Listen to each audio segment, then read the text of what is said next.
Hello and welcome to the very first session on the topic of resources and energy resource management.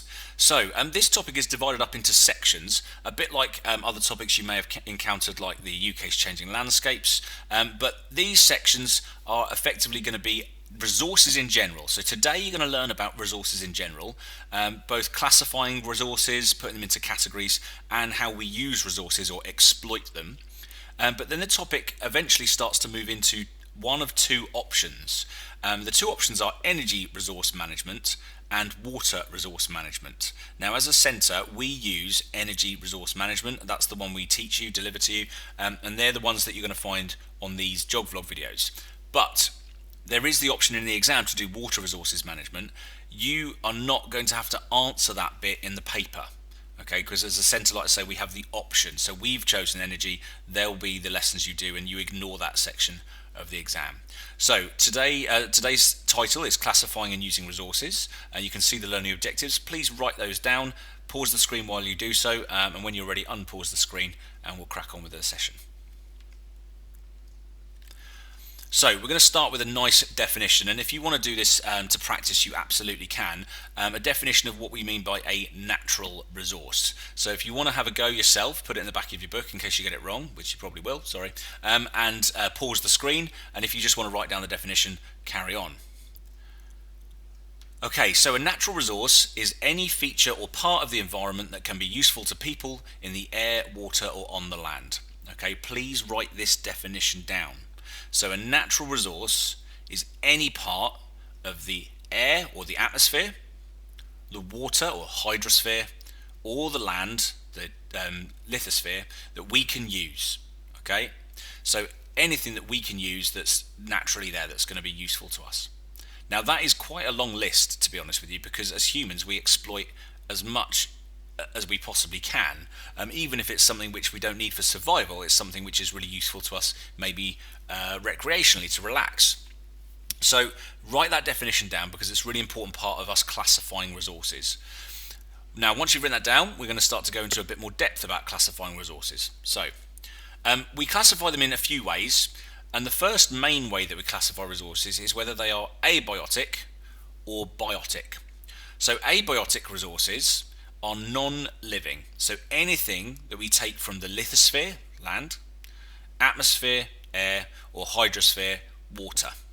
So for example, on land there's minerals. There are things like gold and iron and tin and bauxite and all these other things that we mine out of the land. Now they're not alive, they are rocks and minerals, but they are found in the land, so they're a lithospheric resource. So they are an abiotic resource from the lithosphere. From the atmosphere, we can do things like extracting gases, like oxygen, for example, or we can actually do a bit of carbon capture and maybe use that carbon for something else in manufacturing, potentially, but we're a bit way off that, really. And then the hydrosphere, any water resources, so not the living things within the water, not the living things in the atmosphere, and not the living things in the lithosphere, the non-living, the abiotic parts. So in the hydrosphere, that is pretty much just the water itself. So the other type of resource, the opposite of abiotic, is, surprise, surprise, biotic. So these are living resources, and the way to remember this is that bio, or biology, is the study of life. So bio means life. So any resources that are living that we get from the biosphere. Now we talk about these spheres all the time: lithosphere, atmosphere, hydrosphere, biosphere. The biosphere is just all the living things on the earth. So you can find living things in the lithosphere, living things in the atmosphere, living things in the hydrosphere. So fish, for example, in the hydrosphere, earthworms in the land, whatever it might be. But all of them, all living things on Earth, plants and animals, are part of the biosphere. And the important thing is they are capable of reproduction. So they are able to keep going and keep going and keep going. So plants, through pollination, etc., are capable of reproduction, and their seed dispersal, etc. And animals obviously are capable of reproduction in a variety of ways, which we won't go into. So these you need to write down again as well. So you've got three definitions so far: a natural resource in general, abiotic resources, and biotic resources. Make sure you've got those written down. While you're waiting, obviously pause the screen and I will carry on. So On this slide is a list of different resources, some of which are abiotic, some of which are biotic. Just to make sure you understand those two terms that you've written down, I would like you to put the ones that you see underneath the table in the right column. All right, pause the screen and do that now, please. Okay, so I'm going to unpause the screen and there we go. I'm going to reveal the answers. So we've got minerals, soil, rocks. All three of these we find in the lithosphere and all three of them are non-living. Sunlight, precipitation or rainfall, those are all things that we find from the atmosphere. And fresh water is something from the hydrosphere. What these things have in common is they are all abiotic, they are not living. Whereas the lists animals, birds, fish, plants, fungi, bacteria, all biotic resources. If you get a question in an exam, and it does happen fairly regularly so far it seems, they might ask you to classify, or there'll be definition questions at the start of this topic. The questions are going to be likely to be classify or define resources, or identify an abiotic resource or a biotic resource. In one exam for 1 year, and the reason I'm making this point is that it said name 2 biotic resources. Now there are so many. You could have said cows and sheep. You could have said ducks and I don't know, seaweed. Okay, these are all things that we use. But some students said animals and birds because they've got this list and they've done the revision on their notes. But I'm going to point this out to you right now. Animals and birds wouldn't get you more than 1 mark, and the reason being, birds are animals. So animals is a generic term for all kind of living creatures that are not plants, and plants is the other category. So animals and birds essentially are the same thing. Okay, but if you're more specific, you say birds and fish, or you say chickens and turkeys, then you are going to get the answer. You're going to get both marks. But if you say animals, the only other thing you can really say is plants or a type of plant or fungi. So really, animals covers birds and fish and potentially bacteria as well. So just be mindful of that in an exam. Okay, so that's one way we classify resources, living or non-living, and hopefully you know those too. The next way we can classify resources, actually I've got an exam question to begin with. We're going to do this now. Just to pick up where you've kind of got from and see how much depth you've taken this from. This is a practice exam question. It says describe the differences between abiotic and biotic resources. But look at this, it says for 3 marks. Now what I don't want you to do is just write down the obvious answer. And the obvious answer, which you can write down, and you probably will write down, is that abiotic are non-living and biotic are living. That's worth a mark, okay? So you can write that one down for free. But there are 2 extra marks. So you're going to work out how to get those 2 extra marks. I'm going to give you a model answer in a moment, which actually could be worth about 4 marks really. But just so you can look back at your notes now and see, right, how many differences, how many ways can I explain the differences between abiotic and biotic resources that goes beyond just non-living, living. Okay, do that. Pause the screen while you're doing that and I'll reveal the answer in a bit. Okay, so here we go. Abiotic resources are non-living, whereas biotic resources are living. Tick. That's worth 1 mark, and it's only worth 1 mark because you're describing a difference. And if I just wrote abiotic resources are non-living, that's not worth a mark until I give you the difference. So abiotic resources are non-living, whereas, that's an important word to use. Okay, that's one example of a way to show a difference. Biotic are living, worth 1 mark. So you don't get 2 marks for this because you've only given me 1 difference. So another difference you could do, abiotic resources are from the lithosphere, atmosphere and hydrosphere. In contrast, that's another way of saying whereas, biotic resources are obtained from the biosphere. There's a 2nd mark. Another difference is you get abiotic from these areas and you get biotic from these areas.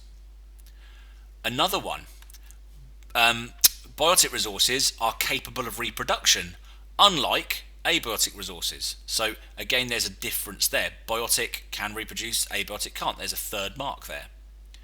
And then lastly, you could even get a mark by exemplification, giving me examples. So abiotic resources include soil, rocks, water. Biotic resources include plants, and animals, bacteria. There's a 4th difference. So there you go. There's 4 marks within this paragraph, and hopefully you can spot where those marks were. But each one of them gives a clear difference. It doesn't just give one side. Okay, so if you want a model answer, then write that down. Absolutely good idea to do so, and that would probably give you, like, say, 3 marks out of 3 for sure. And if it was worth more, it would get more. Okay, pause the screen while you write that down, and then we'll move on to the next bit.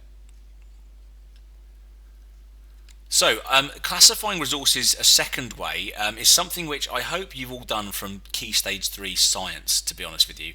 And this is where we look at energy specifically. So, renewable or non-renewable. And actually some resources, doesn't have to be just energy, but this is where it's mostly linked to, can be classed as renewable or non-renewable. Now, here is again 2 definitions, and you've got to work out which one matches which. It will take you about 3 seconds. So, in fact, I'm just going to give you the answers. Look, non-renewable energy is finite. It will run out. It cannot be remade because it takes millions of years. Examples include coal, oil, uranium, natural gas. Whereas renewable can be reused, will not run out, potentially inexhaustible, and can be replenished in a much shorter timescale. So, for example, wind, solar, hydroelectric power, all things that can be reused or are potentially inexhaustible, won't run out. Write down those 2 definitions. I know it's a start lesson, so we get lots of definition stuff, and there's a bit more note taking going on towards the end of this session as well anyway, so keep watching. Once you've written them down, unpause the screen. Okay, you don't have to write these down. These are just a few stats that I want to talk through, or a few bits of information that I want to talk through that explain our relationship with resources as a species. So, over the last 30 years I should say, we've been extracting more and more resources, and our population's going up, so it's understandable. You know, more people means we need more stuff. We need more food, water, energy, everything. But actually, we're about 50% higher than we were just 30 years ago. So the rate that we're extracting and utilising resources is growing faster. It's exponential almost. 60 billion tonnes of raw material a year are harvested, exploited. 60 billion tonnes. It's huge amounts of raw material. And again, that's plant material, species, any of the resources, the natural resources that we've highlighted. Now, it is a natural resource because our natural environment provides us with those resources. So even for everything we use, for clothing, we use things like cotton. For our energy, we utilise water. We burn fossil fuels to turn that water to steam to create electricity. We use building materials, wood, and we manufacture bricks through aggregates and things like that. So again, all these natural resources are being utilised and exploited by us as humans, and we need to, because if we don't survive. So exploiting resources is absolutely something we need to do. But the problem is we are over-exploiting. Okay, so exploitation is one thing, but over-exploitation is another. And the issue is that we're all getting better at doing stuff. We're getting better at mining stuff. We're getting better at selling stuff, which means we're getting richer. And the richer and the wealthier people get, the more we want. So the more stuff we have. When you get wealthier, you don't buy, extra food necessarily, and some people do actually, but you maybe buy gadgets which use energy and take a lot of natural resources to create. You'll buy a faster car which maybe utilises more natural resources in oil, for example. So and we are not even a populated nation. You look at the USA, which is a big nation, over 300 million people live there, but you look at us and the USA, we are absolutely over exploiting resources hugely. But as countries like India and China continue to grow, and their populations are 1.3 billion each, then those resources, when they become wealthier and they start to exploit again more resources, use more energy, it's going to become a bit of a problem, because we already know there is a limited number of resources on the planet. And even if a resource is renewable in a short time frame, it might not be short enough for the rate that we're using it. So, for example, you can grow trees to make biomass for energy, but trees do still take a few years to grow. And if we're chopping them all down in the meantime, we can't fill that gap. It's not realistic. So we have to be really mindful about how we use resources to meet our growing needs. And it might be that we just get better at using the resources we currently use to get more out of them, squeeze more, more energy out of whatever resources provide it, squeeze more food out of the land that we got. And there are lots of really clever things going on with, I don't know, hydroponics and things like that, which is where you grow food, vegetables and plants just out of water completely, and you can stack it on each other and all sorts of cool stuff. But we do still overexploit, and we're going to look at 3 ways that we overexploit resources. So the 3 ways, and these are specified by the exam board, so you need to know all 3, annoyingly. What I would do is I would absolutely early flag this as a potential 8-mark question. You'll only get 1 in this topic, but this is something where you are given case study detail and you're given information. So we have got 3 case study examples of exploitation of resources and how those resources and exploiting those resources is changing the landscape, changing the environment and impacting it. So you've got deforestation in Cameroon in Africa, you've got oil extraction in Ecuador in South America, and you've got overfishing in the North Sea. So we've got lots and lots of different facts and figures and bits of information which I'm going to provide you, but you are going to have to summarise the information. Now, how it could be asked in an 8-mark question, well, it's only going to be assess or evaluate, but it less likely to be an evaluate question because we're not going to be looking at the benefits of this. So it's more likely to be an assess question. So I would say, think about this as a potential assess question where they're asking you to assess the impacts of resource exploitation on the environment. That would be a good question. In fact, you might want to write that down. Assess the impacts of resource exploitation on the environment. Now, with any assess question, an 8-mark question, I expect at least 3 paragraphs, if you count the third one as a conclusion, and you could write for your 2 paragraphs of information 1 case study per paragraph. So you could say, 1 way that we exploit resources is through deforestation. For example, in Cameroon in Africa, blah, blah, blah, there we go from there. So that could be your starting point. And then you could do a second paragraph, which is say, another way we're exploiting resources is through overfishing in the North Sea. And again, you could explain from there and work out in your conclusion which one you think is worse or the most significant. Is deforestation worse or is overfishing worse? You decide. So if you want to think of this as an 8-mark question, to really show how this information could apply to an exam scenario, which is always worth doing as a geographer. You are always assessed by an exam, so think about, right, how could this be an 8-marker? How could this be asked? So I've given you that advice. But what I'd like you to do is use a double page in your book, and I want you to bullet point the content I provide you. And I'm even going to model the first example for you, so you can work out how to summarize it in a nice, easy format. Okay, so take a double page in your book, and you can either lay it out like this if you wanted to. I would probably go with 3 headings across the middle, so I can just write it down. Now, for each one of these, you're going to have 2 sections. All right.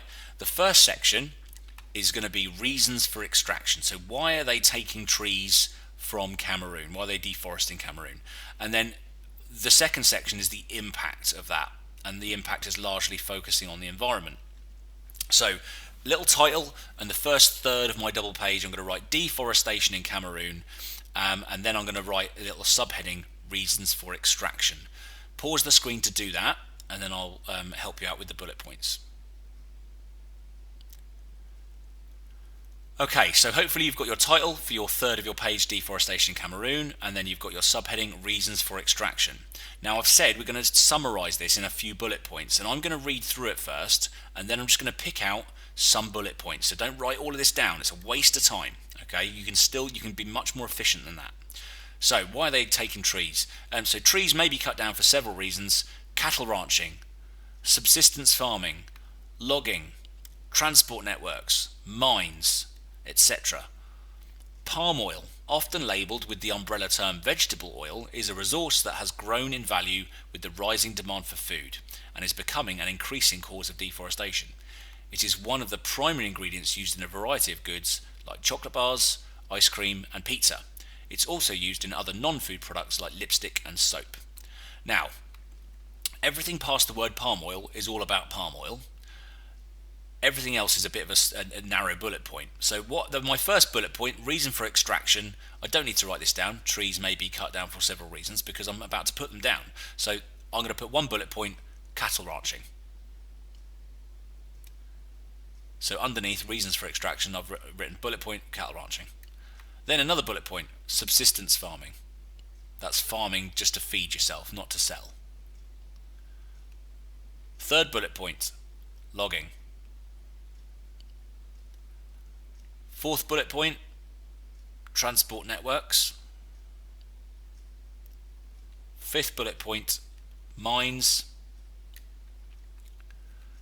Sixth bullet point, we're going to have to write a bit more than just palm oil, but start by saying palm oil and then put like a little colon or a dash.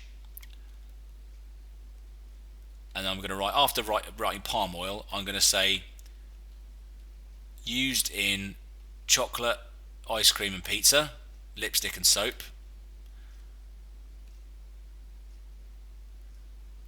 And then after that, I'm going to write higher demand as population goes up. Something like that. So then we have summarized this whole paragraph into about 6 bullet points, and only one of those bullet points is any longer than a sentence.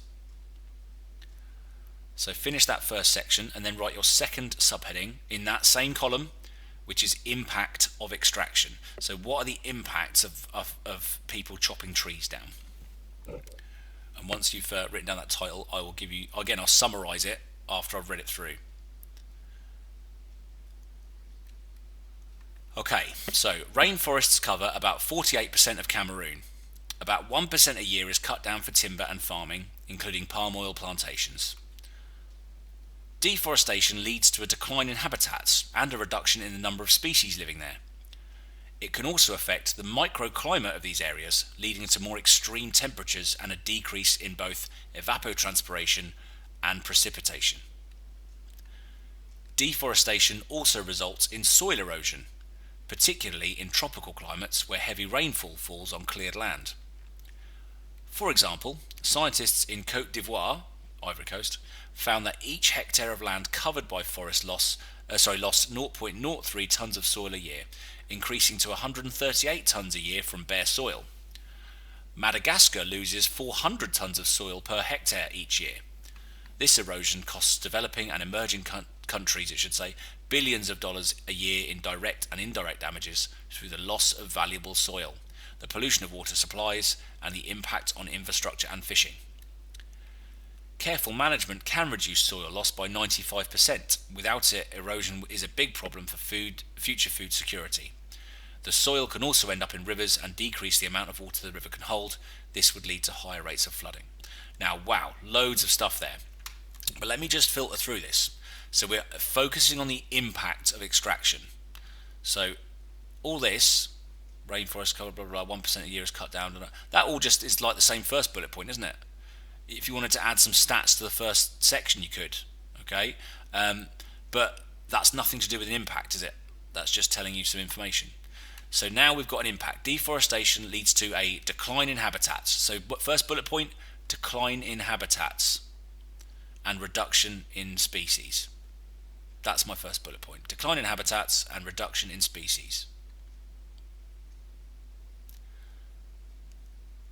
My next bullet point affects the microclimate, meaning more extreme temperatures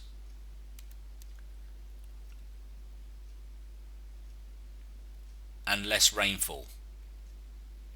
Let's just summarize that to less rainfall. So more extreme temperatures, less rainfall. So that's my second bullet point. Microclimate affected, more extreme temperatures, less rainfall. Third bullet point, soil erosion. And I'm going to write rain washes soil into river.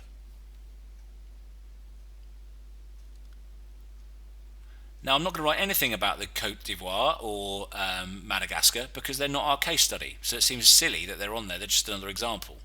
So soil erosion, rainfall washes soil into river. It's fine.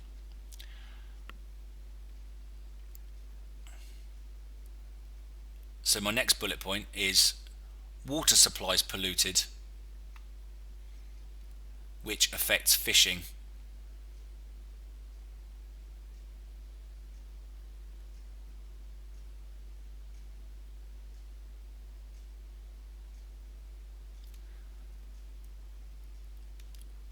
Food security affected because there's less soil to grow food. That's another bullet point. And then lastly, more flooding because rivers cannot hold as much water because they're full of soil, obviously. So soil gets in rivers, increases flooding. Now that's a huge bullet point, a paragraph, which I've just summarised into several bullet points. And if I was too quick and you didn't write it down in time, this is a video. Go back. You can pause it. It's not a problem. But make sure you've got a full set of notes.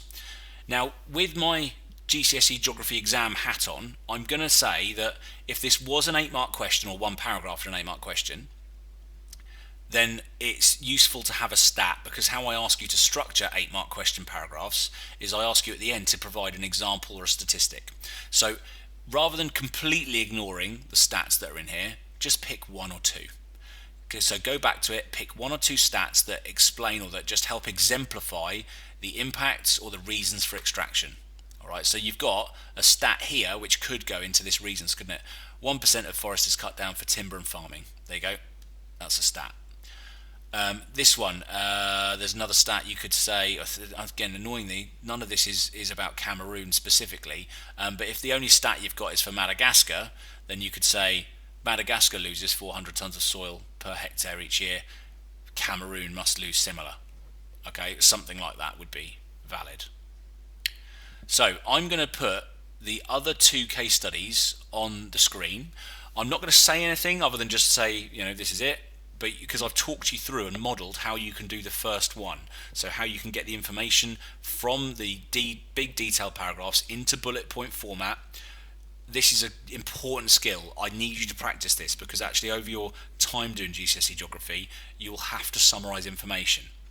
When you're doing revision, for example, if you've got pages and pages and pages of notes from your book, you are not just going to be able to recreate that in an exam. You need to summarise it. You need to put it into a mind map in short format. So this is really good practice for that. This is not just an annoying little task. It's something that will help serve you through A-level and degree level as well. So make sure you've got your modelled answer on the first column about deforestation in Cameroon from what I've given you, the advice I've given you. You've shoved a couple of stats in there too, just to give you those stats for if it was an 8-mark question.